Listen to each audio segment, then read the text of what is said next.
Friends எல்லோரும் எப்படி இருக்கீங்க? ஃபஸ்ட்டு ரொம்ப சாரி, ஏன்னா ரொம்ப நாளாக எந்த ஒரு வீடியோஸும் நான் போஸ்ட் பண்ணலை. என்னோடய ஃபோனில் வந்து கொஞ்சம் ப்ராப்ளம் ஆயிடுச்சு. ஸோ அதனால தான் நான் எந்த வீடியோஸும் போஸ்ட் பண்ணாமல் இருந்தேன். இனிமேல் வந்து வீடியோஸ் எல்லாமே உங்களுக்கு ரெகுலராக நான் போஸ்ட் பண்ணிடுறேன். இந்த ஒரு வீடியோவில் நம்ம வந்து 2025 குரூப் 1 கொஷின் பேப்பரோட அனலைசேஷன் தான் பார்க்க போகிறோம். இந்த அனலைசேஷன் என்ன அப்படின்னா, இது நானும் ப்ரிப்பேர் பண்ணிட்டு தான் இருக்கேன். உங்களை மாதிரி ஒரு ஆஸ்பிரண்ட் தான். ஸோ என்னோடய ப்ரிப்பரேஷனில் இன்ன வரைக்கும் நான் எக்ஸாம் கிளியர் பண்ணலன்னா ஏதோ ஒரு இடத்துல நான் தப்பு பண்ணியிருக்கேன். அந்த தப்பை நான் கரெக்ட் பண்ணணும் அப்படின்னா நான் திருப்பி போய் பார்க்கணும் நான் என்ன தப்பு விட்டேன் அப்படின்றது. ஸோ இந்த கொஷின் பேப்பர் நான் அனலைஸ் பண்ணுறப்போ தான் தெரிஞ்சிச்சு, ஓகே நம்ம இந்த இடத்துல தப்பு விட்டுருக்கோம், அப்போ நம்மளோட ப்ரிப்பரேஷனை இந்த மாதிரி பண்ணணும் அப்படின்னு சொல்லிட்டு எனக்கு புரிஞ்சிச்சு. ஸோ அந்த ஒரு அனலைசேஷனை தான் உங்கள் கூட இந்த வீடியோவில் நான் வந்து ஷேர் பண்ணிக்க போகிறேன். அந்த வீடியோவை பார்க்குறதுக்கு போகிறதுக்கு முன்னாடி ஃபர்ஸ்ட் வந்து நம்ம ஆனுவல் பிளானர் பார்ப்போம், அதுக்கப்புறம் நம்ம வீடியோக்குள்ளே போகலாம். ஸோ ஆனுவல் பிளானரில் குரூப் 1 எக்ஸாம் நம்மளுக்கு எப்போ அப்படின்னா செப்டம்பரில், குரூப் 2 வந்து அக்டோபரில், குரூப் 4 வந்து டிசம்பரில். கிட்டத்தட்ட சாலிடாக நம்மளுக்கு 8 months இருக்குது குரூப் 1 எக்ஸாமுக்கு. குரூப் 1 பொறுத்த வரைக்கும் நம்ம ஓவரால் ஒரு வியூ பார்த்துட்டு நம்ம வீடியோக்குள்ளே போகலாம். ஸோ மொத்தம் நம்மளுக்கு 200 கொஷின்ஸ் கேட்பாங்க. அதில் வந்து 175 கொஷின்ஸ் வந்து ஜிஎஸ், அண்ட் தென் 25 கொஷின் வந்து aptitude and reasoning. Okay, so இதுக்கு எந்த அளவுக்கு இம்பார்ட்டன்ஸ் கொடுக்குறோமோ அதே அளவுக்கு இதுக்கும் இம்பார்ட்டன்ஸ் கொடுக்கணும். டெய்லி 1 hour வந்து நீங்கள் ஆப்டிடியூட் அண்ட் ரீசனிங்க்கு நீங்கள் ஸ்பெண்ட் பண்ணால் மட்டும்தான் இதில் 20+ உங்களால் எடுக்க முடியும். அப்படி இல்லை லாஸ்ட் மினிட்டில் பார்ப்போம் அப்படின்னு நினச்சிங்கன்னா கண்டிப்பாக ஸ்கோர் பண்ண முடியாது. ஸோ இப்போ தான் நான் ப்ரிப்பேரே பண்ண போகிறேன் அப்படின்னு சொன்னீங்க அப்படின்னா நீங்கள் வந்து பேசிக்லேருந்து பாருங்கள். நிறைய டைம் இருக்குது, கரெக்டாக யூட்டிலைஸ் பண்ணிங்கன்னா கண்டிப்பாக இந்த தடவை எக்ஸாம் கிளியர் பண்ணிடலாம். குரூப் 1ஓட 2025 கொஷின் பேப்பர் தான் நம்ம அனலைஸ் பண்ணியிருக்கோம். So first science 14 questions, geography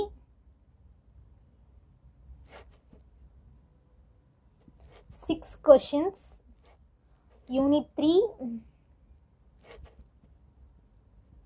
31 questions, Polity 43 questions, Unit 5 25 questions, Unit 6 34 questions. இது நான் அனலைஸ் பண்ணியிருக்கேன். எனக்கு தெரிஞ்சு இப்போ ஒரு டாபிக் இருக்குது அப்படின்னா ஒரு கீவேர்டை வச்சு இது இந்த டாபிக் கீழே இந்த யூனிட் கீழே வரும் அப்படின்னு சொல்லிட்டு நான் அனலைஸ் பண்ணியிருக்கேன். அண்ட் தென் இது போக ஒரு இது இருக்குது, யோஜனாஸ் அண்ட் ஸ்கீம்ஸ். ஸோ இதை வந்து நான் 2ஆக சப்டிவைட் பண்ணியிருக்கேன். ஒன்று சென்ட்ரல் கவர்மெண்ட், ஒன்று ஸ்டேட் கவர்மெண்ட்.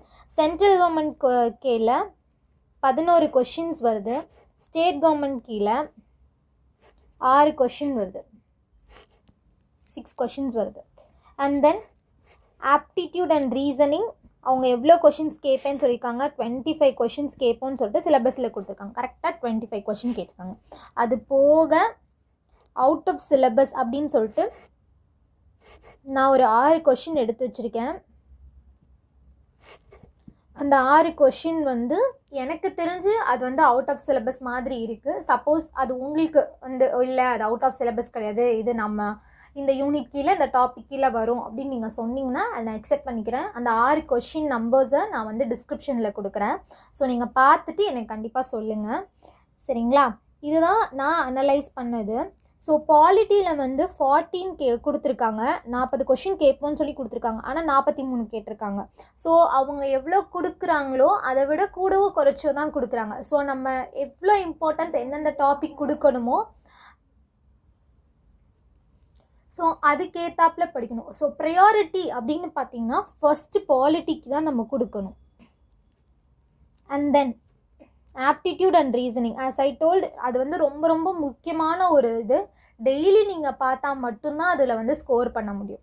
மீதி இருக்கிறது எப்படி நம்ம படிக்கலாம், இந்த மாதிரி Yojana schemes, central government schemes, state government schemes இதெல்லாம் நான் எப்படி படிக்கணும்னு கேட்டிங்கன்னா நியூஸ் பேப்பர். நியூஸ் பேப்பர் மட்டும்தான் இது எல்லாத்தையும் நம்ம படிக்கிறதுக்கு ரொம்ப ஹெல்ப் பண்ணும். நியூஸ் பேப்பர் இல்லாமல் நம்மளால் எக்ஸாம் கிளியர் பண்ணவே முடியாது. கரண்ட் அஃபேர்ஸ் இப்போல்லாம் எப்படி கொஷின் கேட்குறாங்கன்னா கரண்ட் அஃபேர்ஸோட லிங்க் பண்ணி தான் கொஷின் கேட்குறாங்க. நான் வந்து தி ஹிந்து அதோட சென்னை எடிஷன் தான் நான் யூஸ் பண்ணுறேன். ஸோ அது ரொம்ப நல்லா இருக்குது. உங்களோட வெக்காபுலரியும் டெவலப் ஆகும், லாங்குவேஜும் நல்லா டெவலப் ஆகும். இப்போ குரூப் 2லலாம் நான் இங்கிலீஷ் தான் எடுக்கிறேன் அப்படின்னு சொன்னிங்கன்னா உங்களுக்கு ஹிந்து நியூஸ் பேப்பர் ரொம்ப பெரிய ஒரு ஹெல்ப் பண்ணும். கரண்ட் அஃபேர்ஸில் டெய்லி ஏதாவது ஒரு யோஜனாஸ் இல்லை ஏதாவது ஒரு ஸ்கீம் பற்றி கொடுக்குறாங்க. ஸோ அது என்னது அப்படின்றத இதை மட்டும் நோட் பண்ணிவிட்டு அதுக்கப்புறம் அதை வந்து நீங்கள் டீட்டெயில்டாக பார்த்துக்கலாம். ஸோ நான் என்ன நினச்சிருக்கேன் அப்படின்னா நெக்ஸ்ட் வீடியோவில் ஏதாவது ஒரு யோஜனா கொடுத்து அது என்ன, அதுக்கு நம்ம இப்போ இருக்க சிலபஸோடு எப்படி ரிலேட் பண்ணி படிக்கலாம், நம்ம எந்த மாதிரி படிக்கலாம் அப்படின்றத டெய்லி ஒன்றா நான் போஸ்ட் பண்ணுறேன். சரிங்களா? கரண்ட் அஃபேர்ஸ் ரொம்ப ரொம்ப முக்கியம். ஃபர்ஸ்ட்டு நீங்கள் வந்து கவர் பண்ண வேண்டிய டாபிக் பார்த்தீங்க அப்படின்னா பாலிட்டி. அடுத்து வந்து என்ன டாபிக் கவர் பண்ணலாம் அப்படின்னு பார்த்தீங்க அப்படின்னா ரீசனிங் அண்ட் ஆப்டிடியூட், அதுக்கப்புறம் நியூஸ் பேப்பர். இது மூணுமே டெய்லி ரொட்டீனில் வச்சுக்கோங்க. சரிங்களா? அது போக யூனிட் 6 திருக்குறள். இப்போது தமிழ் படிக்கிறீங்க அப்படின்னா திருக்குறள் வந்து ரொம்ப ரொம்ப இம்பார்ட்டன்ட். டெய்லி ஒரு அதிகாரம் படிங்க. ஒரு நாளைக்கு ஒரு அதிகாரம் அப்படின்னு எடுத்து படிச்சிங்க அப்படின்னா நம்மளுக்கு ரொம்ப ஹெல்ப்ஃபுல்லாக இருக்கும். மொத்தம் நம்ம வந்து அறத்துப்பால் பொறுத்துப்பால் மட்டும்தான் நம்ம படிப்போம். ஸோ இந்த 2 இது மட்டும் கான்சன்ட்ரேட் பண்ணி படிங்க. சரிங்களா? இது வந்து தமிழ் படிக்கிறவங்களுக்கும் ஹெல்ப்ஃபுல்லாக இருக்கும். குரூப் 4ல் தமிழ் தான் நான் எழுத போகிறேன்னு சொல்கிறவங்களுக்கும் ஹெல்ப்ஃபுல்லாக இருக்கும். அது போக யூனிட் 6க்கும் நம்மளுக்கு ஹெல்ப்ஃபுல்லாக இருக்கும். ஸோ மஸ்ட்டு இதெல்லாம் வந்து டெய்லி வச்சுக்கோங்க.